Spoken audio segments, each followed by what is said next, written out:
Buenas tardes, mi nombre es Victoriano Díaz Sáez, profesor de la Universidad de Granada, adscrito al Departamento de Parasitología, donde abordamos estudios biológicos, epidemiológicos, métodos de diagnóstico, tratamiento y desarrollo de nuevos fármacos en el campo de la leishmaniosis. Es nuestro grupo de investigación donde estamos varios profesores como el doctor Morilla, la doctora Martín Sánchez, yo, doctor Morales Juste, algunos doctores más que están trabajando y colaborando en el Departamento de Parasitología. Pero como profesores del Departamento de Parasitología, lógicamente nos dedicamos a varios campos, a todos los campos de la ciencia de la parasitología. Y por tanto hoy nos toca hablar de parásitos que tienen bastante repercusión social y económica su presencia. Por ejemplo, la anisakidosis, parásito del pescado, que produce pérdidas económicas tremendas, aparte de problemas de tipo sanitario a las personas que ingieren pescado y que están infectadas con estas larvas.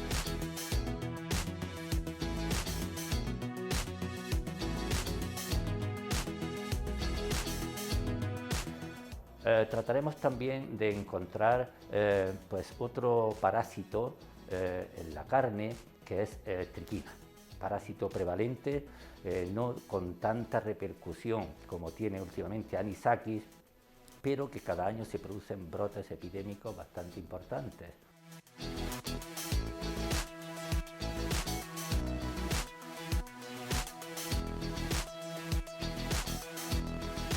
Centrándonos en el tema de la anisakidosis, pues decirle que anisakis es el ascárido marino. Es un ascárido, lo mismo que Ascaris lumbricoides, es el ascárido humano, pues anisakis, el género anisakis, decimos que es el ascárido marino. Por tanto, es un parásito que cierra el ciclo perfectamente en el medio marino, no necesita al hombre para nada, sencillamente que como nosotros tomamos estos recursos, el pescado crudo o poco hecho, tenemos el riesgo de infectarnos con el parásito.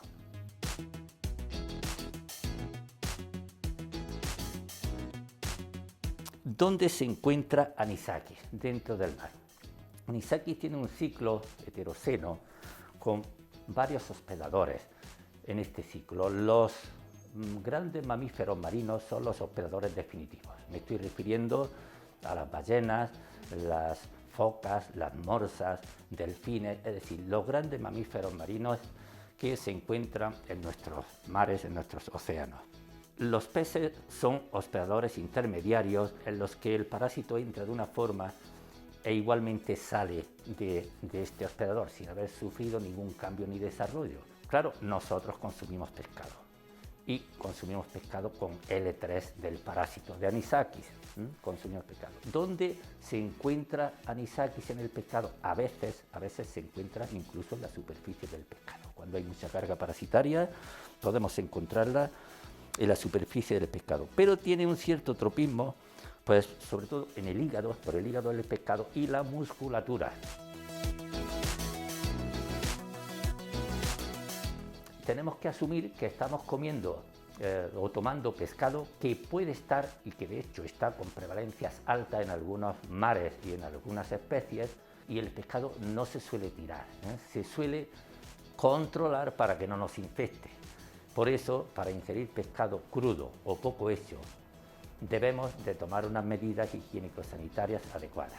Entre otras sería cocinar bien el pescado. Si va a ser pescado cocinado, cocerlo adecuadamente, que alcance 100 grados, o si vamos a tomar pescado crudo, muy habitual ahora en nuestra gastronomía, en nuestros platos, el pescado crudo, está recomendado y legislado en los restaurantes que el pescado debe ser congelado previamente. Al menos durante 78-42 horas, yo siempre recomiendo 3-4 días a menos 20 grados centígrados, con lo cual nos aseguramos que la larva ha muerto.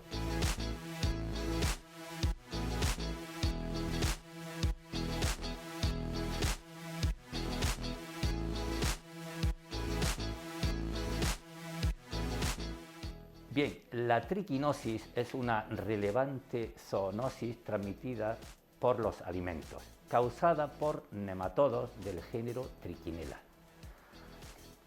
Con una distribución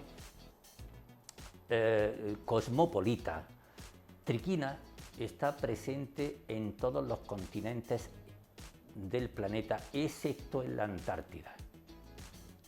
¿Cómo se infesta con el parásito? Pues se infestan ingiriendo carne cruda o poco hecha o procesada, me estoy refiriendo ingiriendo pues longaniza, chorizo, estas que se toman embutidos crudos, ¿verdad? Longaniza, el chorizo, salchichón crudo, que esté infectado con los quistes del parásito. Porque triquina se transmite a través de unos quistes que se forman en el músculo esquelético de más de 100 especies de mamíferos, aves e incluso hay también reptiles implicados. Hasta casi 130 años después de que se descubriera el parásito por el señor Owen, fue en el 1835, por lo menos 135 años se pensaba que triquina era Triquina spiralis, era Trichinella spiralis. Sin embargo, en estos últimos años, en estas últimas décadas, son bastantes más especies de triquina las que conocemos, divididos en dos grandes grupos, triquina, estos dos grandes grupos serían el de las encapsuladas, es decir, especies de estos nematodos que producen quistes en la carne y podemos detectarlos como tal quistes, pero hay otro grupo que no están encapsulados, es decir, serían formas que cuando analizamos la carne no se verían, pero están ahí, es decir, no forman quistes en la carne. Bueno, ¿qué medidas de control utilizamos para la triquinosis? Pues prácticamente según la Comisión Internacional para la Triquinelosis hay tres formas o digamos que aconsejan 3 métodos para ingerir carne sin problemas. Sería cocción, congelación e irradiación. La irradiación es una técnica bastante buena, pero socialmente todavía no acaba de aceptarse, porque hay personas pues, que no quieren tomar carne irradiada. Bueno, pues nos quedan los otros 2 métodos, que sería la congelación. ¿A cuánto? Pues congelación a menos 37 grados centígrados. En cuestión de media hora, triquina estaría, digamos, todas las especies que conocemos, menos la nativa, estaría asegurada su salubridad de esta carne. En cuanto a temperatura de cocción, sabemos que a 60 grados centígrados, pues en un minuto, la carne estaría también exenta porque todas las larvas que hubiera dentro de esos quistes morirían. A 60 grados centígrados, un minuto. A 62 grados centígrados la muerte de la larva es instantánea, ¿vale? Pero también hay que considerar en estas cuestiones de congelación de que esa temperatura debe ser o debe considerarse en la parte más interna del filete o de la pieza que estemos congelando o calentando. La carne que, digamos, más directamente está implicada en los brotes de triquinosis en España es la carne de cerdo y la carne de jabalí, independientemente de que hay otras carnes que suelen introducir. Cualquier animal que ingiera carne puede tener los quistes y ser infectivo para el otro carnívoro que ingiere esos quistes. De las especies tipificadas de triquina, 3 de ellas están presentes en España: Trichinella spiralis, Trichinella pseudospiralis y Trichinella britovis. De ellas, la pseudospiralis tiene la peculiaridad de que no forma quistes, por eso hay que tener mucho cuidado en el diagnóstico y se ha derogado el método de diagnóstico con el triquinoscopio, pasando a ser obligatorio el diagnóstico mediante digestión artificial, para evitar casos precoces de infección que no se detectaban antes con el triquinoscopio.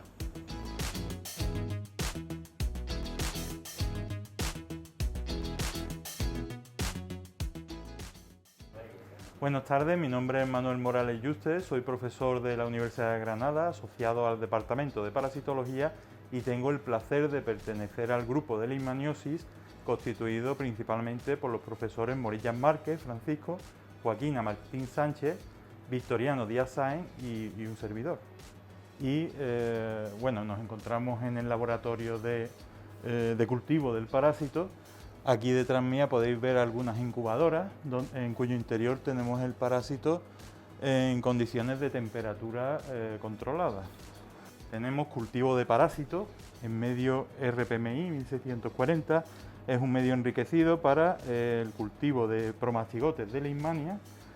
La especie que tenemos aquí es Leishmania infantum, que es la especie que encontramos en España y que infecta principalmente a su reservorio, que sería el perro, aunque también puede infectar a personas, sobre todo también a niños y personas inmunodeprimidas. Este es un parásito que, si nos acercamos, podemos ver que en el cultivo es un medio líquido, no se ve absolutamente nada porque es un protozoo, es un parásito que por definición es de tamaño unicelular. Entonces, para observarlo tenemos que acercarnos al microscopio y verlo a gran aumento.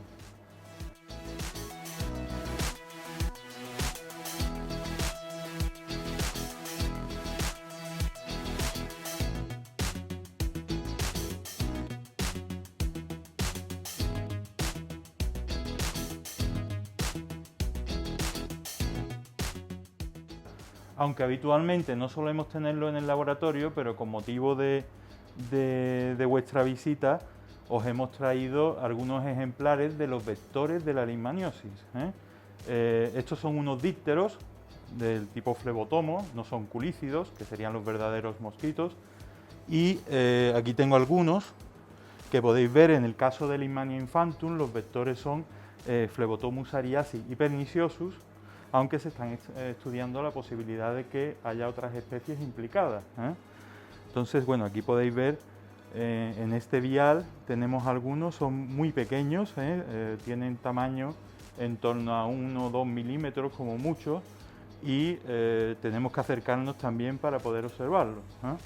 Estos tienen hábitos nocturnos, normalmente suelen salir a partir de las 7 de la tarde, cosas así, cuando comienza la puesta de sol, y es el momento en el que son más agresivos, se alimentan de la sangre de diversas especies animales y van a transmitirle la leishmaniosis. Sobre todo, bueno, estamos hablando del caso de los perros y las personas.